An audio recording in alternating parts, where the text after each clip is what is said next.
तो आज की क्लास में सभी का स्वागत है। और इस क्लास में जो बच्चे पढ़ रहे हैं, आज उनको जो है विषय लिया गया है यूरोपियन कला। यूरोपियन कला भी जैसे हमारी भारतीय कला है, प्रागैतिहासिक काल से चालू होती है, ऐसे ही हमारी पाश्चात्य या यूरोपियन कला भी स्टार्ट होती है। जिस तरह से हम लोगों ने अपने भारतीय चित्रकला के इतिहास में पढ़ा है, प्रागैतिहासिक काल में चीजें लोग गुफाओं में रहते थे, रहकर अपना जीवन यापन करते थे, ऐसा हमारे पाश्चात्य के क्षेत्र में भी मिलता है। वहां भी मानव जो है अपने पास जो है जो रहन सहन जैसे रहता था, गुफाओं में रहना, ऐसी चीजें वहां भी थी जैसे यहाँ है। यानी अपने भारत की कला में जो हम चीजें पढ़ रहे हैं, उसी तरह हमको यूरोपियन कला में भी साक्ष्य मिलते हैं। उस समय वहाँ के लोग भी एकदम से बसी बसाई बस्ती में पैदा नहीं हुए थे, जैसे हमारे यहाँ भी प्राग ऐतिहासिक काल आया है, फिर पूरा पाषाण काल, मध्य पाषाण काल, है ना। तो इसी तरह हम यूरोपियन कला में भी इसका समय और काल सब पढ़ेंगे। और यहाँ भी कुछ गुफाएं मिली हैं, जैसे कि हमारी उत्तरी स्पेन और दक्षिणी फ्रांस से। उन गुफाओं के साक्ष्य के आधार पर हम यूरोपियन कला के साक्ष्यों को पढ़ेंगे और वहाँ की कला का जन्म कैसा हुआ, फिर धीरे धीरे हम वहाँ की आधुनिक कला में भी प्रवेश करेंगे कि वहाँ के चित्रकारों की पद्धति क्या थी, कौन सा चित्रकार था, किस शैली में काम किया, कहाँ का था। जैसे हमारे यहाँ राजा रवि वर्मा है, इसी तरह वहाँ पिकासो हैं, है ना, लियोनार्डो डा विंची हैं, और आपके देगा हैं, ठीक है, मोने हैं, माने हैं। तो ऐसे बहुत से हमारे उधर आधुनिक कलाकार हैं। वहाँ जैसे बारोक कला, रोकोको कला, बाइजेंटाइन कला, ये सब क्या है, हमारी यूरोपियन कला के अंतर्गत हम पढ़ेंगे। तो आज हम यूरोपियन कला को स्टार्ट करेंगे और इसके बेस से ही शुरू करेंगे, फिर आधुनिक में प्रवेश करेंगे। तो आज का टॉपिक है कि मानव के पास हाथ, वाक शक्ति, विचार शक्ति, तीन साधन हैं। यानी मानव अपनी अभिव्यक्ति अपने हाथों के द्वारा, अपने बोलने के द्वारा और अपने विचारों के साथ व्यक्त करता है, जिनकी सहायता से मानव ने प्रकृति पर विजय भी प्राप्त की। यानी कि प्रकृति पर विजय प्राप्त करने का मतलब है प्रकृति के सानिध्य में रहकर रहन सहन सीखा और उसके साथ साथ अपने जीवन को आगे लेता गया। मानव ने अनुभव बढ़ाने के साथ ही अपनी आवश्यकताओं के अनुसार जो है हथियार बनाने लगे थे। क्यों? क्योंकि वो जंगलों में जब पैदा होगा तो जाहिर सी बात है उनका जो है जानवरों से सामना होगा। तो जब जानवरों से सामना है तो उन्हें जन्म से ही तो तुरंत हथियार मिले नहीं है। तो इसी आधार पर उन्होंने क्या किया, पहले शिला यानी पत्थरों से औजार बनाए ताकि वो अपनी सुरक्षा कर सकें जानवरों से, और गुफाओं में रहते थे। पहले जैसे हमारे भारतीय मांस वगैरह खाते थे, वैसे वहां भी खाया जाता था, ठीक है। इसी के साक्ष्य के अनुसार यहाँ पर एक जो है विद्वान हुए आपके स्टुअर्ट पिगगार्ड। इन्होंने एक प्री हिस्टोरिक इंडिया, किस नाम से, प्री हिस्टोरिक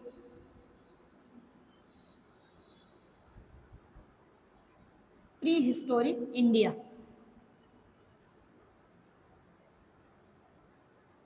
इंडिया पुस्तक लिखी थी। ये क्या है इनकी पुस्तक,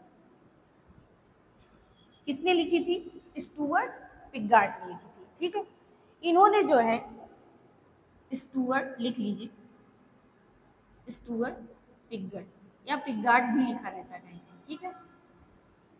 एक तो क्वेश्चन यही से पूछ लेता है प्री हिस्टोरिक इंडिया पुस्तक के लेखक कौन है, तो ये कौन है, स्टुअर्ट पिगगार्ड जी। इन्होंने पूरा पाषाण काल से लेकर, यानी इस पुस्तक में इन्होंने पूरा पाषाण काल से लेकर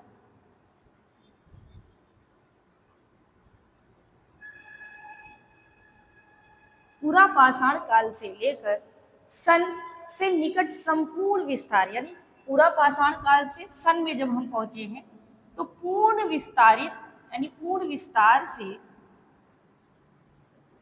अपनी इसी पुस्तक में पूर्ण विस्तार से प्राग ऐतिहासिक शब्द के अंतर्गत, प्राग ऐतिहासिक शब्द के अंतर्गत,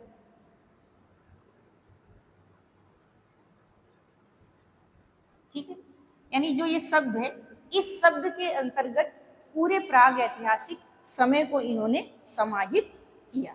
यानी कला का जन्म कैसे, क्या चीजों को अपनी इस पुस्तक में इन्होंने वर्णन किया। और कहा जाता है कि पूरा पाषाण काल से सन पूर्ण विस्तार, यानी सन को भी ले लिया और प्राग ऐतिहासिक शब्द से परिभाषित किया। यानी किस शब्द का प्रयोग करके?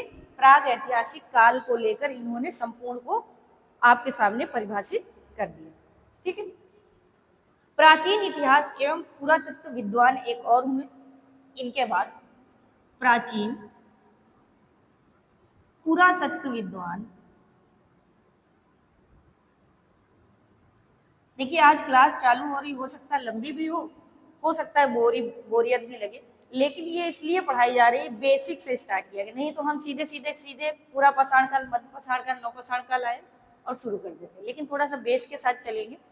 तो पुरातत्व विद्वान हुए कौन? डॉक्टर गोविंद चंद्र पांडे।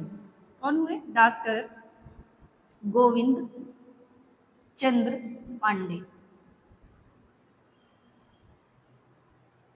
डॉक्टर गोविंद चंद्र पांडे जो है, इन्होंने कहा कि साक्षरता ही प्राग ऐतिहासिक काल, यानी इन्होंने क्या कहा? साक्षरता ही प्राग ऐतिहासिक काल, प्राग ऐतिहासिक काल। ठीक है। प्राग ऐतिहासिक काल व इतिहास के मध्य विभाजक रेखाएं, व इतिहास के मध्य विभाजक रेखा। यानी इन्होंने अपने अनुसार कहा साक्षरता का मतलब क्या है? जब आप थोड़े से साक्षर हो, आपको ज्ञान हो, तो प्राग ऐतिहासिक काल हो गया और हमारे इतिहास का मध्य, ये दोनों क्या है? इस रेखा का विभाजन करते हैं, यानी प्राग ऐतिहासिक काल को। इस प्राग ऐतिहासिक शब्द के 3 अर्थ स्पष्ट किए। क्या? इस प्राग ऐतिहासिक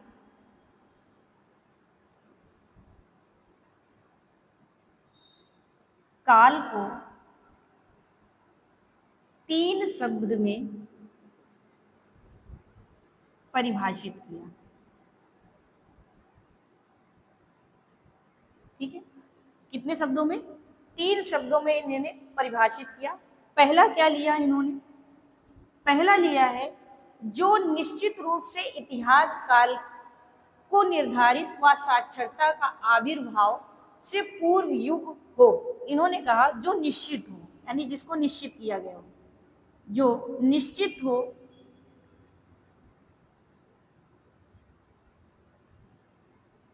जो निश्चित हो, यानी जिसको निश्चित कर दिया गया हो, निश्चित रूप से, इसको चाहे ऐसे लिखिए क्योंकि लोग ऐसे ही लिखते हैं, निश्चित रूप से। ठीक है। निश्चित रूप से इतिहास काल की, इतिहास काल की, ठीक है, जो हमारा इतिहास का समय है, इतिहास काल की निर्धारक साक्षरता, निर्धारक साक्षरता, ठीक है, के आविर्भाव, के आविर्भाव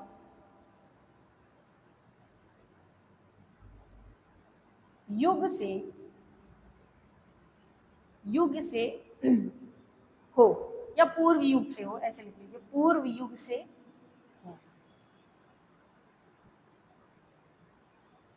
पहला स्टेप माना कि जो निश्चित है, यानी हमें लगे कि हाँ इसका आधार निश्चित हो चुका है, उस काल के निर्धारक को साक्षरता के आविर्भाव, यानी हमारे ज्ञान से पहले वाले युग से इन्होंने पहला शब्द माना।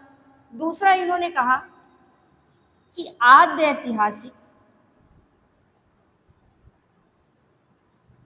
ठीक है, आद्य ऐतिहासिक, आद्य ऐतिहासिक काल ना हो, काल ना हो, और पूर्णतया, पूर्णतया निश्चित स्थिति में रखता हूं, निश्चित स्थिति में रखता हूं।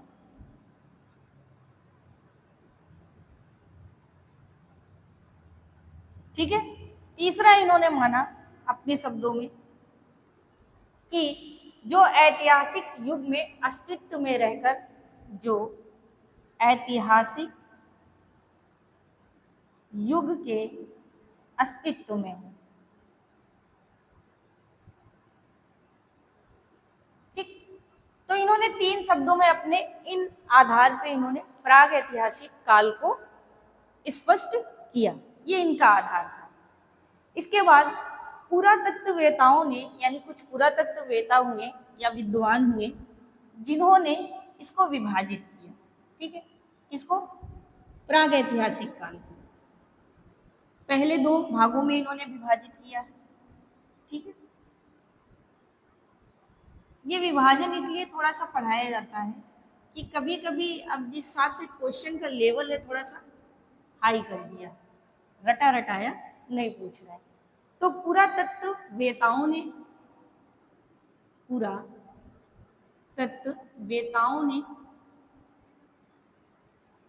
ठीक है, सभ्यता के इतिहास को 2 भागों में बांटा। सभ्यता के इतिहास को 2 भागों में बांटा।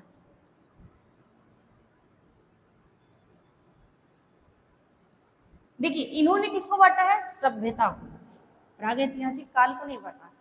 किन 2 भागों में विभाजित किया? पहला इन्होंने कहा पाषाण काल, या पाषाण युग भी लिख सकते हैं, ठीक। पाषाण युग का मतलब होता है जिनके बारे में हम पत्थरों के युग को समझे या पत्थरों से संबंधित युग को हम लोग पाषाण काल कहेंगे। और इसका समय माना 2000 ईसा पूर्व। कितना माना? 2000 ईसा पूर्व। इसके बाद दूसरा युग था, उसे इन्होंने माना धातु काल, है ना। क्या माना? धातु काल। धातु काल, इसका समय इन्होंने माना है 3000 से 1000 ईसा पूर्व। कितना माना? 3000 ईसा से 1000 ईसा पूर्व। अब इन्होंने तो 2 सभ्यताओं में विभाजित किया, एक तो जब पाषाण युग यानी पाषाण से संबंधित साज, और फिर धातु काल यानी धातुओं से संबंधित जब चीजें मिली उसका विभाजन किया। इसके बाद अब हम बात करेंगे कि जो हमारा पाषाण काल है, पाषाण काल, ठीक ठीक, पाषाण काल, इसको जो इन्होंने माना यानी प्राग ऐतिहासिक की तरफ बढ़ेगी, तो इन्होंने ये युग है, ठीक है, किसके अनुसार? सभ्यता के अनुसार। अब पाषाण काल की बात करते हैं। इसका समय माना गया 35,000 ईसा पूर्व से कितना? 2000 ईसा पूर्व तक था। 2000 ईसा पूर्व, थोड़ा बेसिक है। उसके बाद जब आप थोड़ा आगे पढ़ेंगे तो थोड़ा ये रोचक लगेगी। वैसे भी पाश्चात्य पढ़ने में सबको बहुत कठिनाई होती है, ठीक। जब ये काल आता है पाषाण काल, तो पाषाण काल एक विस्तृत कालखंड माना गया। मानव ने पाषाण का प्रयोग करके, जैसे औजार अपनी सुरक्षा के लिए, है ना, पत्थरों में शिलाओं को काट कर अपने रहने का स्थान बनाया, तो इसे पाषाण युग इसीलिए कहा गया। और यहाँ पे जो निर्माण हेतु उपकरण और औजार बनाए, बहुत अधिक मात्रा में बनाते थे। जब ये पाषाण युग आया तो अब इस आधार पर इसे 3 भागों में बांटा गया है। किसको? इसी पाषाण काल को किस 3 भागों में बांटा गया? कितने भागों में? 3 भागों में बांटा गया। अब ये 3 भाग आपके कौन कौन से हैं? तो पहला है पूर्व पाषाण काल, पहला पूर्व पाषाण काल,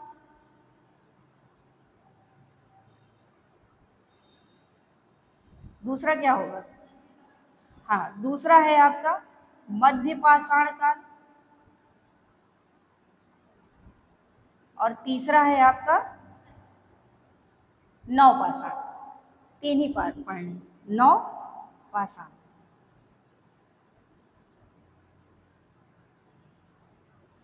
अब इनके समय की बात करते हैं।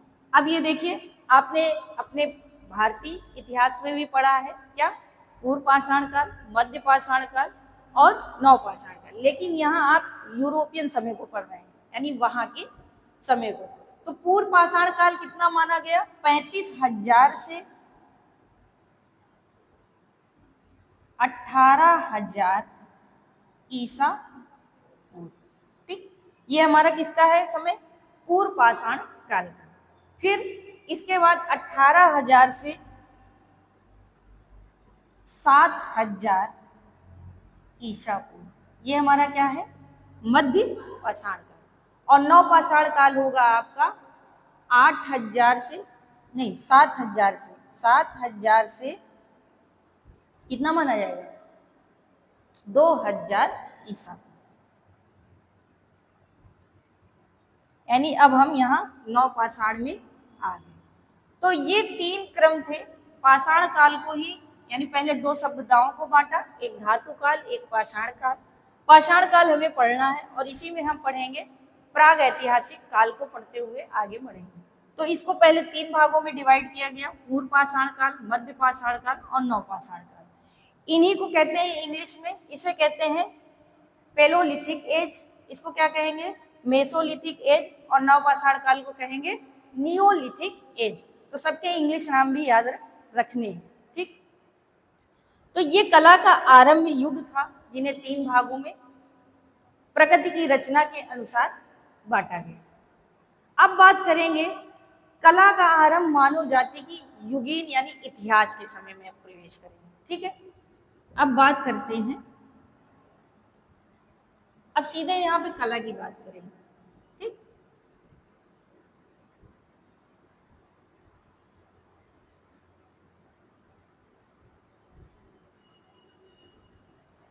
अब है कि कला का आरंभ, कला का आरंभ, हम कला का आरंभ कैसे मानते हैं? तो कला का आरंभ मानव जाति के अनुसार, मानव जाति के अनुसार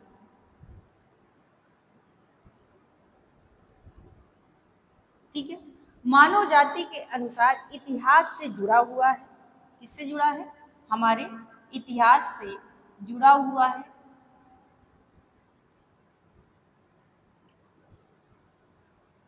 जिसका समय लगभग, जिसका समय लगभग,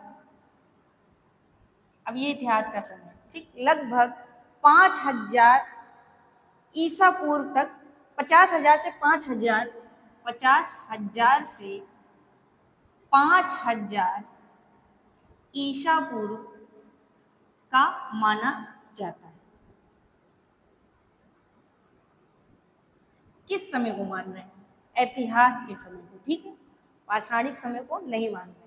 ठीक है, इसके बाद अब हम लोग प्रवेश करेंगे यहाँ की जो हमें गुफाएं प्राप्त हुई है और कैसे कला के क्षेत्र में हमें वहाँ से साक्ष्य मिले हैं और उस समय मानव कितना विकसित था, कलाओं को कैसे बनाता था, कैसे गुफाएं मिली, जैसे हमारे यहाँ गुफाएं मिली हैं, कला के साक्ष्य मिले, वैसे हम लोग यूरोपियन में भी पढ़ेंगे।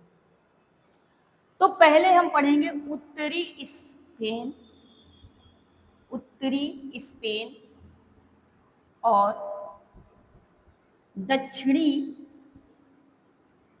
फ्रांस की कुछ गुफाएं, है ना, या गुफाओं की कला। ठीक, तो कुछ गुफाएं हमारी मिली हैं। तो पहली जो है, इसके अंतर्गत कौन कौन सी गुफा पढ़ेंगे ये देख लीजिए। तो जैसे अल्तामीरा, है ना, अल्तामीरा, पिंडाल, लास्को, पिंडाल की गुफा, लास्को। ठीक है, लास्को के बाद है फांत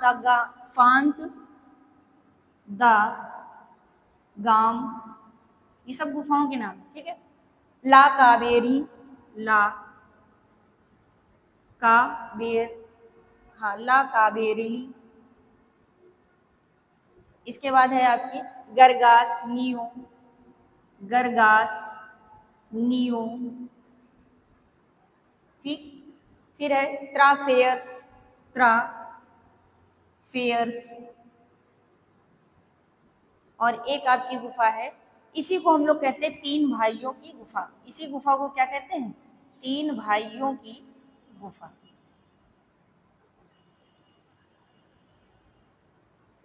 तो ये कुछ गुफाएं हैं, इनसे क्वेश्चन पूछे जाते हैं। क्वेश्चन ऐसे बनाता है कि कौन सी गुफा कहाँ है, फ्रांस में है, स्पेन में है, किसने खोजा था, किस सन में खोजी गई थी।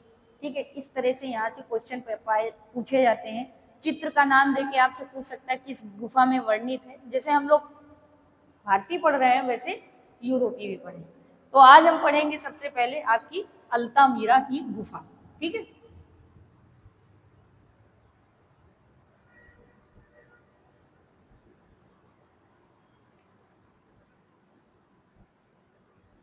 अल्तामीरा की गुफा।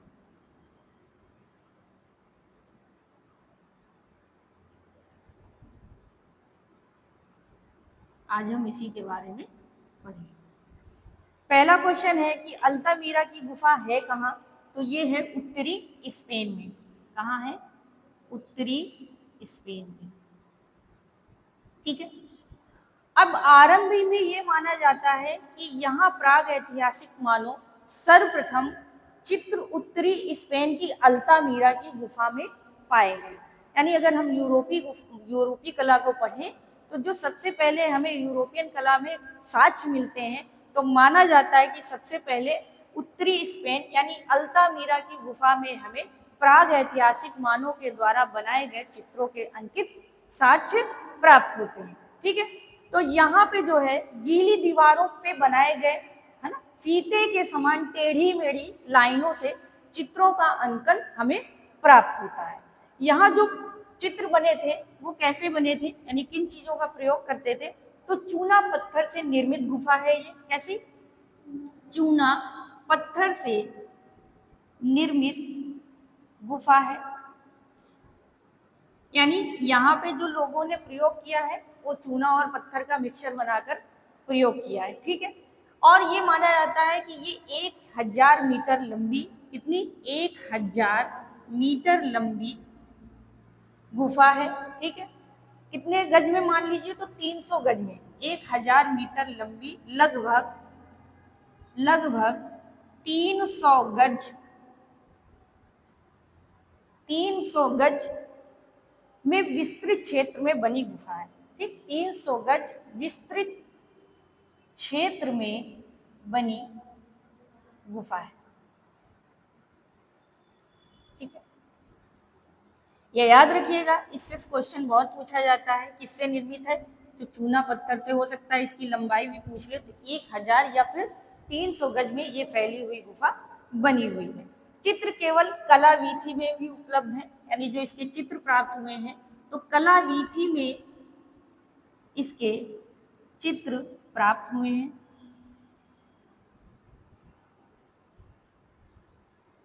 अब खुशी को होगा कलावीथी क्या है ना, यानी कि कलावीथी का मतलब होता है भित्ति और छत पर। ठीक है, तो कलावीथी पर ही चित्र उपलब्ध है। भित्तियों के साथ गुफा की छत में, भित्तियों के साथ गुफा की छत में भी चित्र प्राप्त हुए हैं।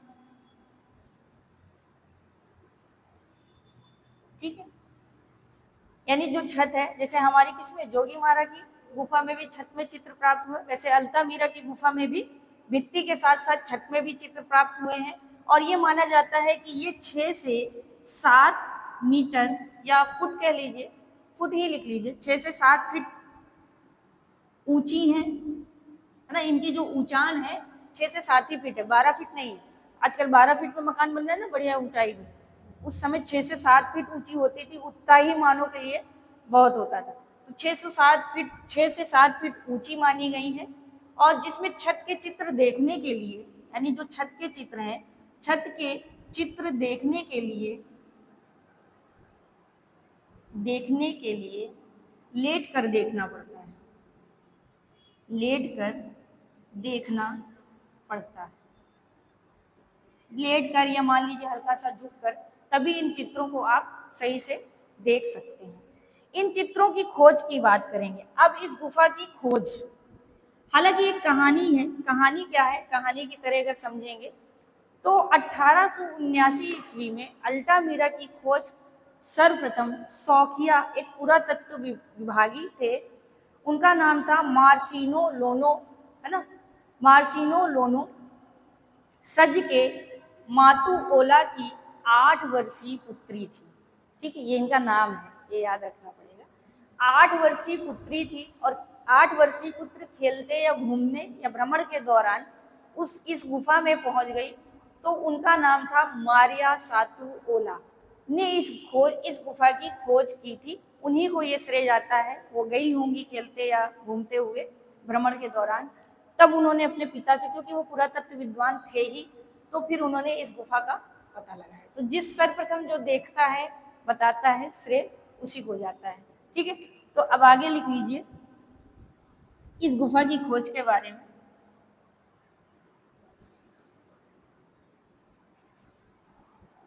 क्वेश्चन आ चुका है एक बार। ठीक है, तो अल्तामीरा की खोज 1879 ईस्वी में पुरातत्व विभाग के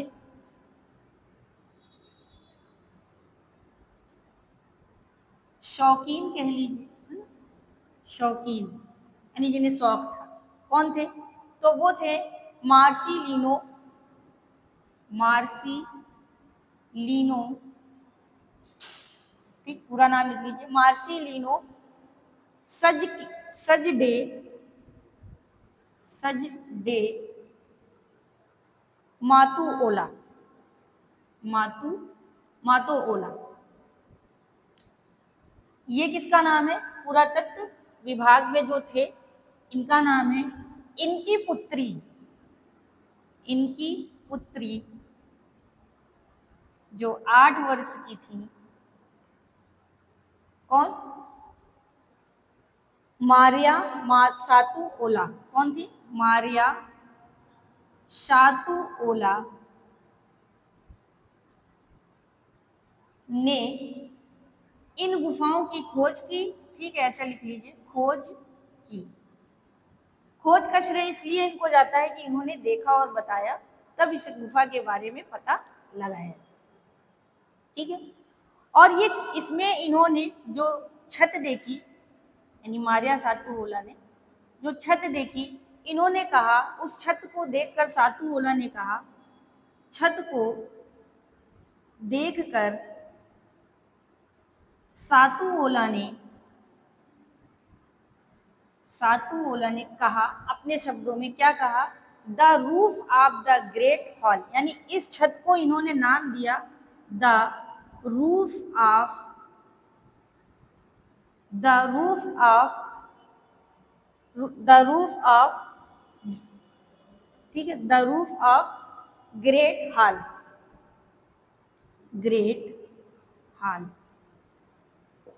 किसके लिए कहा, जो छत में चित्र बने थे, अभी मैंने बताया चित्र ज्यादातर छत पे बने थे, और जब उन्होंने छत को देखा तो इंग्लिश, यानी यूरोपियन है तो इंग्लिश ही बोलेंगे, तो इन्होंने कहा कि the roof of great hall, यानी ये बहुत सुंदर और ग्रेट है, ऐसा इनका कहना था। ठीक है, इसके बाद इस गुफा में लगभग कहा जाता है कि 150 चित्र हैं। इस गुफा में लगभग 150 चित्र हैं। ठीक है, जो साक्ष्य के आधार पर है। यहाँ जो सबसे अधिक प्रसिद्ध चित्र है वो कहा गया, यहाँ पर महिष का चित्र सबसे उत्कृष्ट माना गया है। ठीक है, इसके बाद एक प्रमुख चित्र है, प्रमुख चित्र क्या था, यानी क्वेश्चन में पूछा जाता है कि आक्रामक यानी आक्रमण करता हुआ महिष, क्या, आक्रमण करता हुआ महिष कहाँ से मिला है या कहाँ से प्राप्त होता है, तो ये आपकी लास्को की गुफा में बना हुआ है, सॉरी अल्तामीरा की गुफा में बना हुआ है। ठीक है, कहाँ से प्राप्त हुआ है, तो अल्तामीरा की गुफा से प्राप्त हुआ है। यहाँ पर एक महिष का भी चित्र प्राप्त हुआ है, एक आक्रमण करता हुआ ही नॉर्मल दिखाया गया। ठीक है, चित्रों में जो रंग यानी जो चित्र कलाकार बनाते थे, तो चित्रों में रंग के साथ जानवरों की चर्बी मिलाई जाती थी।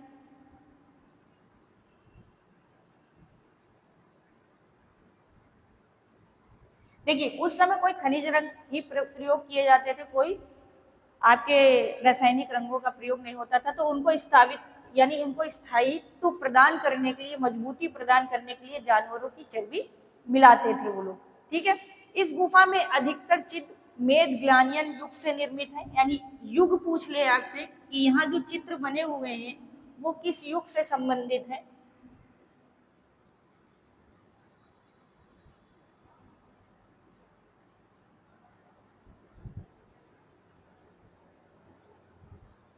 तो इस गुफा के चित्र, इस गुफा के चित्र, ठीक है, किस युग से? मैगडेलियन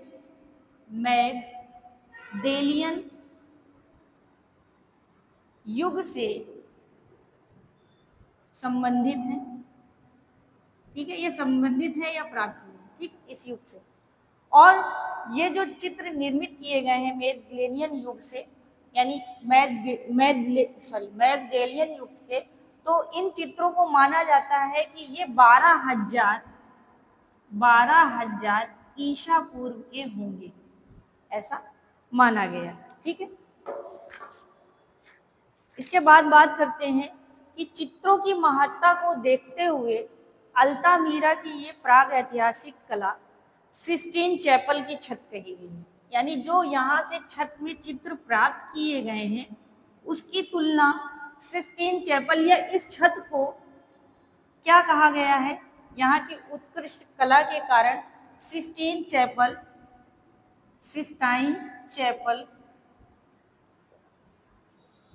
की छत से तुलना की गई है। देखिए जो बच्चे पढ़ते रहे हैं तो वो सिस्टाइन चैपल जानते होंगे ये क्या है, और जिन्होंने नहीं पढ़ा है, जो नए हैं, उनकी जानकारी के लिए सिस्टाइन चैपल की छत जो है, एक गिरजाघर है सिस्टाइन चैपल का, वहाँ उस छत पे चित्रण किया गया। बहुत अच्छी छत बनी है, खोल के देखिएगा। भी चित्र का नाम भी बता दिया है और किसने बनाया है, तो माइकल एंजेलो ने इस सिस्टाइन चैपल की छत का चित्रण कार्य किया है। कभी खोल के देखिएगा, बहुत सुंदर बनी है और इसीलिए इस छत की तुलना सिस्टीन चैपल की छत से की गई है।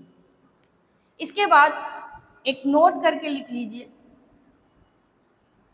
1985 ईस्वी में यूनेस्को द्वारा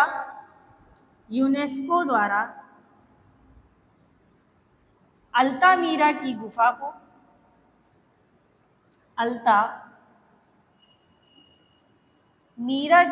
को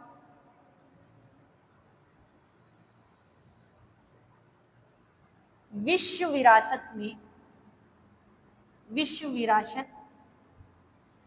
के रूप में स्वीकार किया।